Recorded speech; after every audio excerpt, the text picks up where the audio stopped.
1,500 meter run of secondary boys.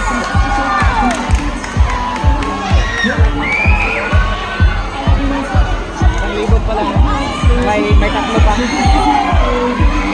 Isang ikot pa lang. Correct.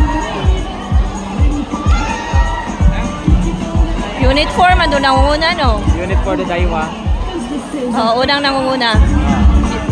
Announcing the final Unit and 2 official pangatlo. result for 110-meter hurdles, secondary boys. Bronze medal, athlete number 202, Salminao Ken Harold L. of Unit 4. Silver medalist, athlete number 149, Galtendes Albert D. of Unit 1. And this year's gold medalist for 110-meter hurdles, secondary boys, athlete number 1.